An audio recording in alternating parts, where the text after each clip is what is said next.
Next, I remember we was down to a place called Fontaine, and the 5th Dorsets, I understand, took Fontaine, and we had to go through them once they'd taken that place, and we had to take a place called Éterville. Our first attack was on the village of Éterville. What sort of a place was that? Can you It was remember only a the little, terrain? well, it was only a little village, and we started off this attack at 6 o'clock in the morning. And I remember marching down the road and looking over to the right where we had to go eventually. And our people were putting down the artillery barrage, and they reckon there was 1,000 guns firing on that target before we went into the attack. Then we had to go in and capture it. We, in C Squadron, took our infantry into Éterville. Now, at Éterville, it was a very, very easy run.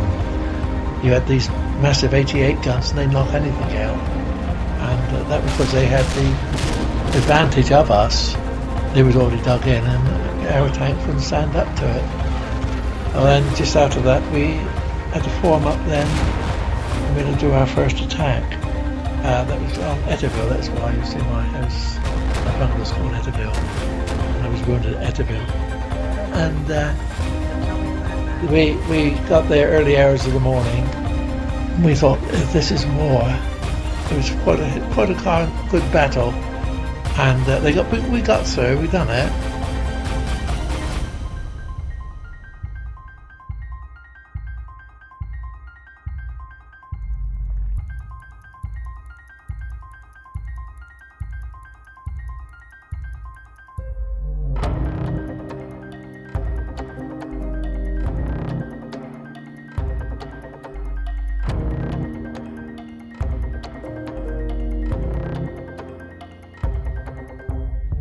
So this is part 2 and the third scenario of the In the Shadows of the Hills missions.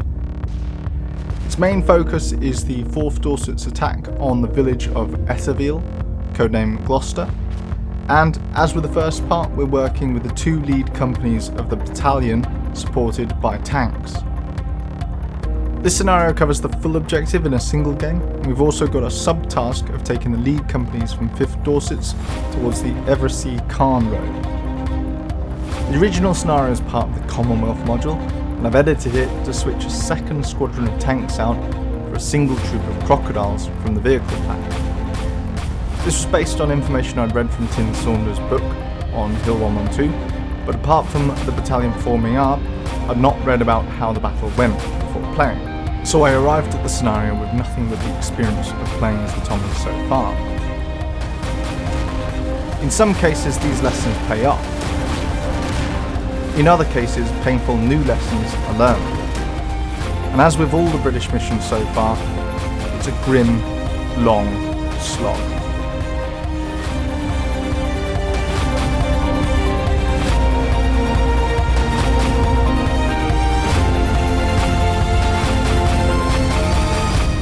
So you must have heard all this going on the radio. What were the officers saying? Was there a bit of a flap about this? Oh, yes. It was a terrible shambles. It was the worst day of my life, I think, over there. Really?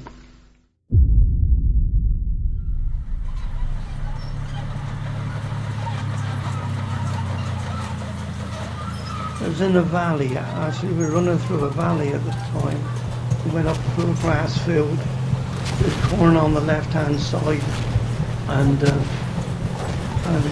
we managed to get up underneath the wood, just in front of Éterville, and Jerry started sorting us out like The capture of Objective Stroud is now the signal for 4 Dorsets to commence their attack on Gloucester. On the right of the divisional attack, 129 Brigade is advancing on their objectives, but their progress is unknown to us. So the terrain for this mission is pretty much like what we've already seen. with lots of open ground leading up to the village, and then the village itself being lots of close terrain. In terms of the elevation though, it's slightly different, so whereas before we were going uphill the whole way, this time we've sort of got a brow of a hill to crest, and then we go downhill into the actual village itself. So looking westward from the forming up point, you can see it rises up towards the farm buildings, plateaus for a while, and then as we're approaching the village it sort of dips back down till it hits the tree line. It remains relatively flat, so that's the first objective, the church. And then it sort of rises out towards the village and up towards the Caen-Evresie road to the south. And then looking eastward you get a similar appreciation. It's probably harder than looking westward because with that view you get the sort of profile looking cut through the terrain, but you still get a similar idea of it's rolling countrysides basically. You can also sort of appreciate looking east into the village. There's quite a lot of tree line, so that makes it quite difficult to get eyes in. In terms of the mission plan provided, we have A Company clear through to the church, then B Company push through to secure the chateau and farm complexes. But I decided to keep the companies side by side, each operating in their own lane through the village. As it turns out, this matches the actual approach, with the north-south running lane acting as an inter-company boundary, albeit with B Company appearing to operate further east in real life. Anyway, the Hill 112, it was never captured, did you know that? It was never really captured. How do you mean? It wasn't taken permanently. With my focus on the left though, I'd overlooked the 5th Dorsets.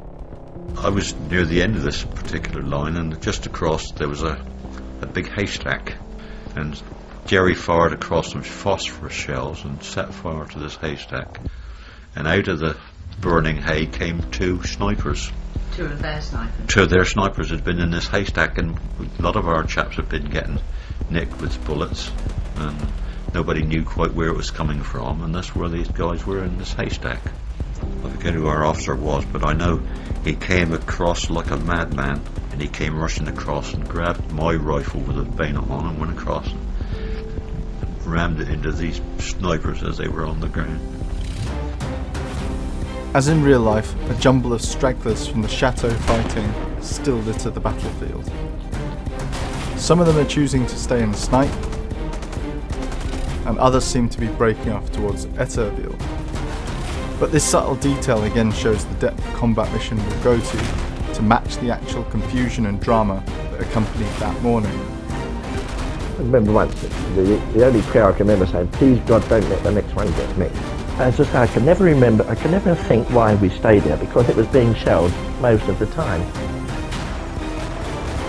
So that's what this video is going to try and focus on.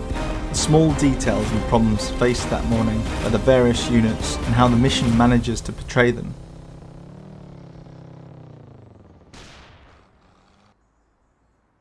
To break it down, I'm going to look at 6 of the fictional characters from the game, and they cover the infantry, armour and anti-tank elements. From 4 Dorsets we have Lieutenant Colonel Hay, Major McQueen of A Company, and Major Niles of B Company. For the armour we've got Troop Commanders Lieutenant Lancaster of the Churchill Squadron and Lieutenant Carlisle of the Flame-Throwing Crocodiles. Then arriving later in the mission we've got Corporal Shaver, who is commanding a tank destroyer. The formation used is sticking with the 2 up, 1 in reserve at company level, but at platoon level things are more of a column. This still has the wide front, but instead of 2 sections forward, the lead section is broken down to cover the frontage instead. Colonel Hayes also still using that creeping barrage approach, but this time the tanks are leading through the open country. Looking at the problem we had with the first mission, where our barrage missed the outpost line on the forward military crest, we've had the barrage start forward of the village tree line, aiming to catch or suppress any positions on the reverse military crest. This sort of works, but the barrage line doesn't seem quite long enough and the first Germans we meet are slightly offset on a hedgerow. As soon as the Churchills and Lieutenant Lancaster clear the brow of the hill, however, they're in a position to open fire to their front on likely fire points or identified positions. Again, applying the lessons we've been learning seems to match up to real-life events. So, pushing into the village, the tank squadron brassed up the points that the real-life B Company commander, Major Simmons, would have to make his break-in. Colonel Hayes has also had his board observer moving the barrage forward to the first target reference point. I suppose at this point I should say I've realised I've wasted one of them on the reverse crest, so this could have been pre-planned, which didn't require a TRP, and I could have used that elsewhere. The advance hasn't been without incident, however. We've had a concerning spot on our right, and an AT gun in depth has caused our first tank loss.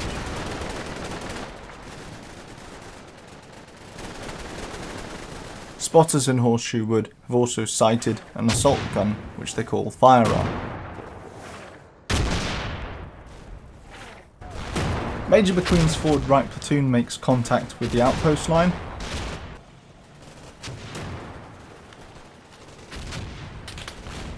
And within reasonable time, the battalion reaches the edge of the village. So Major Niles is on the left, slightly ahead, having not met any resistance. And Major McQueen on the right isn't too far behind either. Once at the village edge, the challenge now becomes clearance.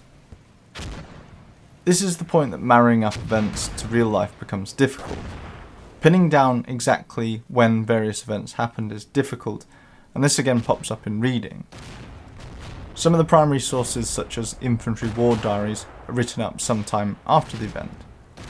There's also inaccuracies with recalled timings, and contradictions between veterans' recollections of experiences. One certainty that is known, however, is a friendly fire incident involving Typhoons. And just as the boys had going in by the churchyard, the row of yew trees, the two Typhoons came over. Either we were 2 minutes early or they were 2 minutes late, and they strafed our own boys. And a lot of the history says one was killed, Sergeant Fowler, but more than one was killed. One of a friend I knew, he married a local girl. He was killed there, Charlie Neves. That wasn't a very good start to the whole do. Combat Mission doesn't have scripted events, but I'd imagine this would probably have made the scenario even harder. My reading seems to suggest that in real life, the armour bypassed the village to cut it off from reinforcements or counterattack, that the Crocodiles expended their fuel, and that the 4 Dorsets fought through largely as an infantry action. I hadn't applied that broader picture, however, so I kept C Squadron with the 4 Dorsets. So there was a large wood to the front of Major McQueen's lane, a smaller one for Major Niles, with in-depth positions to the church's front. Beyond that, there was a long tree line into the village, and then another wood block further back. Finally, there's plenty of hedgerows and orchards dotted through the village. I didn't trust either of these wood blocks, so what I had was the companies push through to clear them, whilst the Moors and artillery were firing on to in-depth positions. In the meanwhile, the tank destroyers of E Troop had arrived. My understanding of these vehicles was that they would arrive once a position had been taken to act defensively, but here we were using them offensively to destroy enemy tanks and fire onto the village. Can you describe the action you were in at Hill 112? Well, it was mainly we were in defensive position, holding the line until we got the orders to advance, and then we had to go into the open and find targets. That's all it meant. Did you find any? Oh yes, yes, we found them all right. And you were actually operating on the hill, were you, on a steep slope? No, it was more or less a flat area, but we were operating on the left of Hill 112, and none of the batteries were operating on the right. We had to go into the open to find the targets, obviously. They weren't going to come to us, so we had to go to them. And we did find targets. Was it frightening being in action? It is really. I mean, especially the first action we had. It is frightening. Did any German fire come near your M10? No, funny enough, no. We've never had any fire. The main threat to the M10 was mortars, and being an open top, that was the threat to us. The book actually expands on this slightly more. So Sergeant Stevens explains they'd spent 3 years training for defence, and that the unit had some frustration with the impromptu change to the offensive. You get a similar sentiment from Gunner Astley in the Kindle update. So he comments on how they arrived late to the village, but in their view not late enough, so the village had not been consolidated. It then goes on to ominously add that they would soon have plenty of targets, which I think relates to a counterattack later in the day, somewhere between missions 3 and 4. In the village, progress through the woods is slow and at some cost. A section from B Company suffers casualties in a grenade fight, which they win.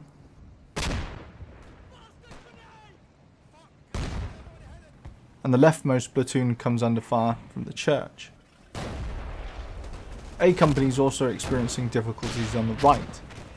This box-shaped wood seems to be a harbour area for a larger German force, which is dug in, and the infantry are having a hard time spotting them.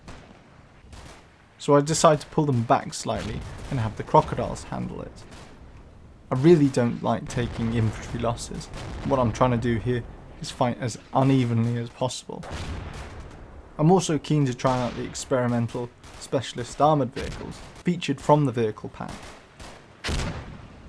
They have a trailer at the back, fixed onto the back with an elbow joint, and it's filled up with 150 gallon of flamethrowing fuel.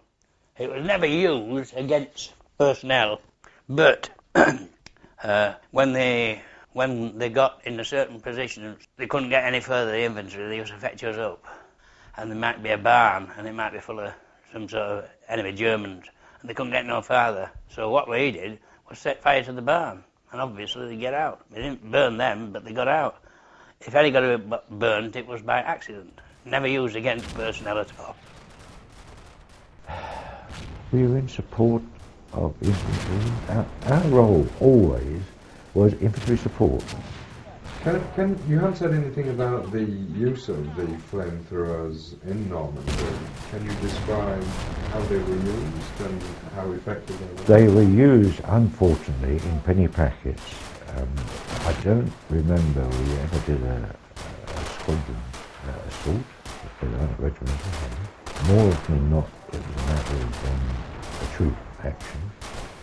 And our contention was that it just wasn't, because remember, it wasn't so much a killing weapon, it was a frightening weapon. And we proved this many, many times. I mean, you could shell and bomb and mortar and whatnot, but once that flame came out, the white flags came out as well. The use of crocodiles was actually slightly more tricky than I'd hoped for, but to some extent filled their real-life role, to flush the enemy out of their prepared positions. Combat mission mechanics won't let me set fire to the wood without a line of sight, but some overshoot reaches and boxes in that German position, allowing the armour to reorganise and the infantry to bypass, heading on towards their objectives.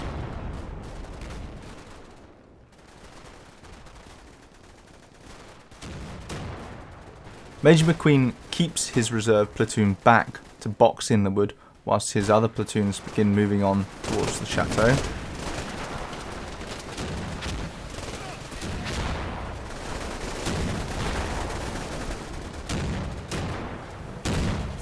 Major Niles likewise presses his men onto the church.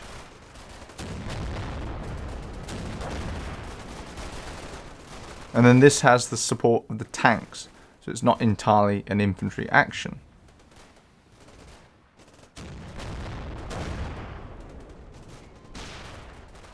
It is, however, quite workmanlike.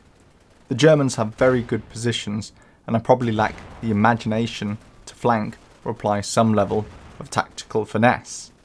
Flanking right might work, but it risks running into an L-shaped defence. So you have the hedgerow directly to your front, but also the woodblock forces on your flank. There's also the possibility of taking fire from the right. So whilst we've seen the first assault gun and Tiger off, we can't dismiss the fact that there could be more forces on their way. So it's back to brute force firepower again. This again could be thought about in the context of how the British forces fought. They're trying to impose their will on the battlefield and maximise the potential of the force within its limitations. If we argue that our infantry, man for man, is no match for the fanatical veterans we're facing, then our armour, with its firepower, counters this limitation as our strength. Position by position, platoons rotate through, identifying enemy points, bringing up the armour, and cycling out weakened units. This keeps our assaulting force fresh. One perfect example of this is when 5 Platoon takes the brunt of a mortar stomp, and they're swapped out the reserves to cover the isolated woodblock.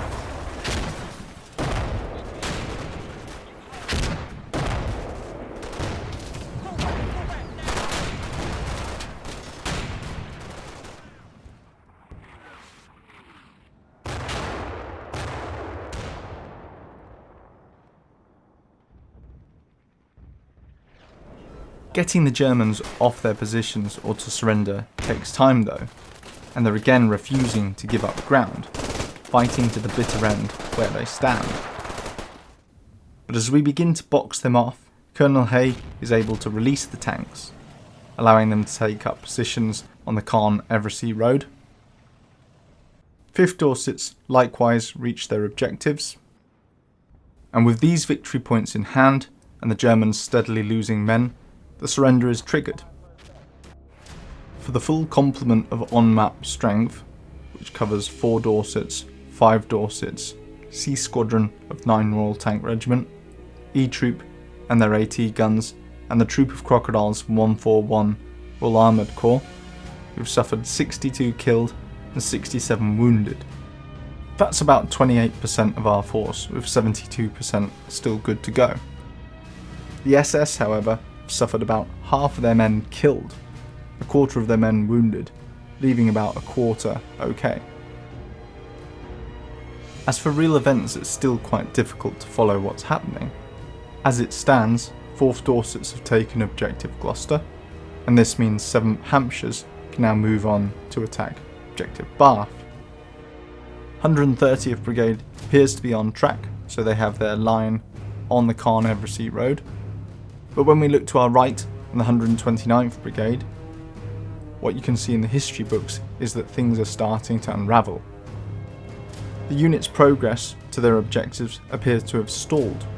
They fought off some counterattacks, and they're now expecting 2 companies of Tigers. Having read the history post-game, I now know this chaos will not be limited to our west.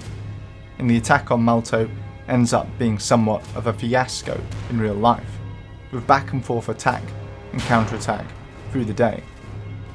We get to see some of this in the 4th mission, but are spared the worst of it, which happens through the afternoon and evening. So, spoiler alert, whilst I certainly had some tense moments, things go well for me between 8:30 and 10.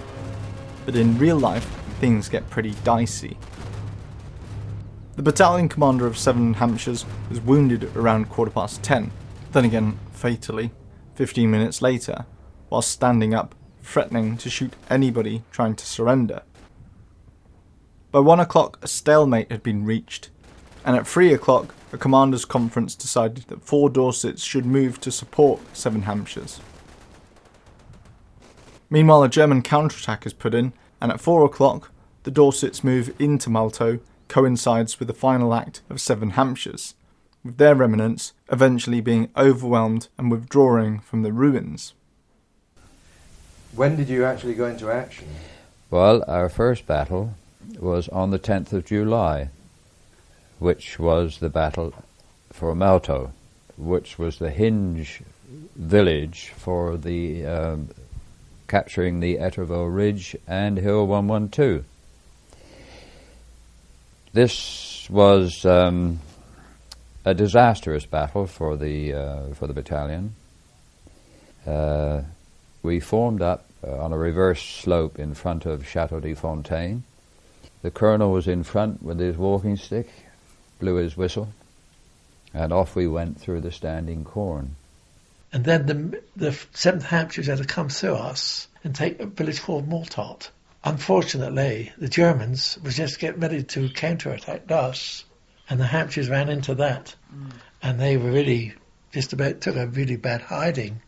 What happened then, we were relieved by the Cameronians, and we formed up, and we had to go in then to relieve the Hampshires. Right. The CO of the 4th Dorsets, his battalion was virtually routed by an enemy, by a German counterattack. He himself, as a consequence, was removed from command. Things went terrifically wrong, and unfortunately the colonel had to sack. Did he? And he left us and came back to England. Really? So he was actually sacked? Well, you can more or less say that, back, you know. Yes, yeah. He was sent back to England. I'm saying he wasn't the only one, I'm saying. Really? There 43. What did he do? Well, I don't know, didn't he? It was one of those things that the counterattack came in. We lost 2 companies, just there like that. Half the battalion was just wiped out. Nearly all the Hampshires were wiped out. So they just were coming in at us with a counterattack, and that was it. And we were marvellous that we just managed to hold them. So you don't think he did anything wrong? No. It was just one of those unfortunate things that things didn't go right. Repeated German counterattacks have also gained a foothold in Malto, and they could no longer effectively be engaged by artillery or air support for fear of hitting British forces. And at 8:30 that night, 3 hours after entering the village, the remnants of 4 Dorsets, dug in on the outskirts of Malto, were given permission to exfiltrate back towards Chateau de Fontaine and Éterville. None of this takes away from the heroic efforts of 130th or 129th Brigades against well-prepared SS positions. But I've decided not to put together a historic-based video like these two for Scenario 4, because it just makes it look like the Brits won, and the day is more complex than that. These missions continue to be a tough but eye-opening experience though, and in some ways continue to show us why the British fought the way they did. Thinking back to the approach and reading on those functions, it seems to come back to 3 main things. This is a civilian army, and its leaders are prioritising maintenance of morale through conservation of casualties. They're a different generation to their fathers, and with the Representation of the People Act 1918, many of them are voters. They might not have the same zeal or militancy as the SS facing them, who had a very different adolescence, but they're all well drilled, and listening back to them in their 70s and 80s, they had a unified understanding of what they were doing, whether or not you believe Monty's intention was to grind up armour in Caen all along.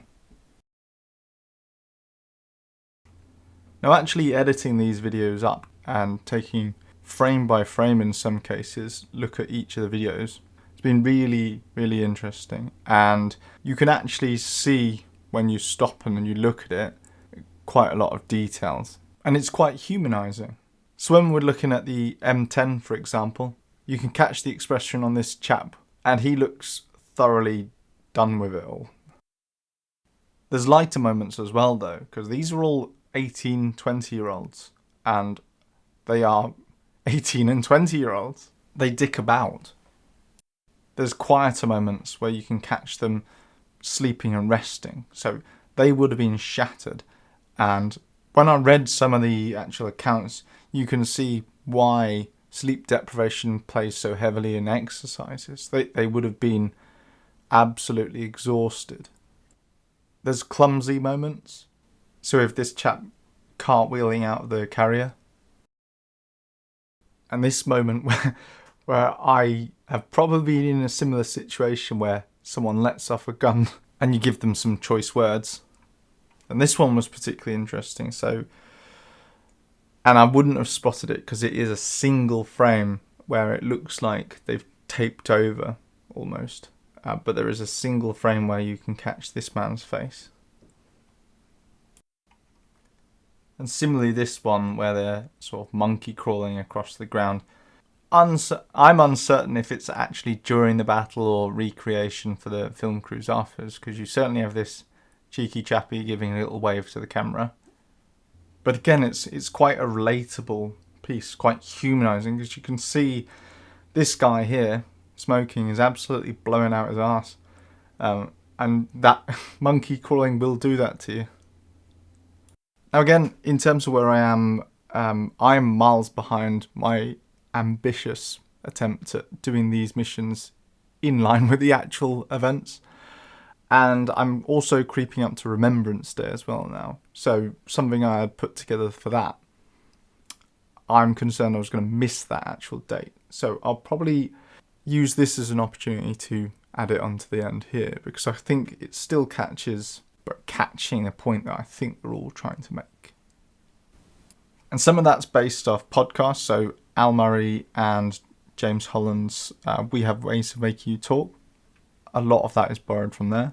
Some of it's from reading, so Monty's Men, Stout Hearts, that was also another look at the British Tommy in the war and a characterisation of them. And it might be quite a good jumping off point for the next mission, where you can again look at the information from that book where we're looking at the characterisation of how the British fought, and I suppose why they fought like that. So the manpower crisis, these kinds of things that, playing through the campaign, for example, I didn't understand, hang on, why am I more concerned about manpower than vehicles? But anyway, today we look at our veterans with a strange disconnect from their contemporary experiences. They're older, with greying hair, walking sticks and wheelchairs. It's black and white or grainy footage. It's we will remember them, but not knowing what we're remembering. And it's Where's Your Bloody Poppy? The quiet modesty of these men has meant that their achievements have been overlooked in the post-war years. Most just wanted to get on and restart their civilian lives. But my research for this project has brought me closer to the human aspect of war. The spirit and heroic goodness, the fears, the bitterness, the friendship, and most of all the courage in the face of fascism. The men who returned from Europe in 1945 were not the master race. They were often reluctant soldiers, ordinary men from across the country. They were sons, husbands, fathers, and big brothers. Lads in their prime who should have been down the pub, playing sport or dating. But instead they were flung into a conflict against a twisted ideology and deluded dictator. They brought into the forces the cynicism of the factory floor, but also the strong workmanlike sense that the Germans had to be defeated at their own game. They came from across the world and show us today what can be done if nations join in a common purpose.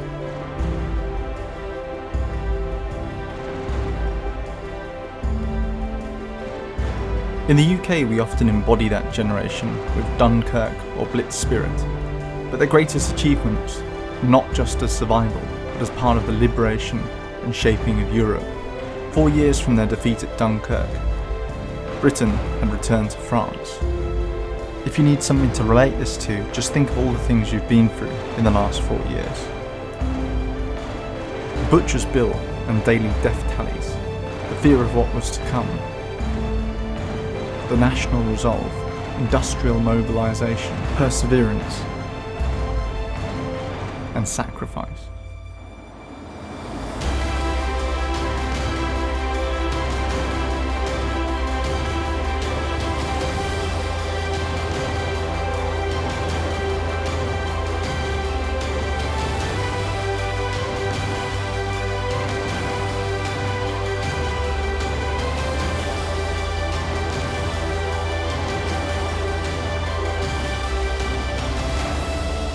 How do you feel now about having served?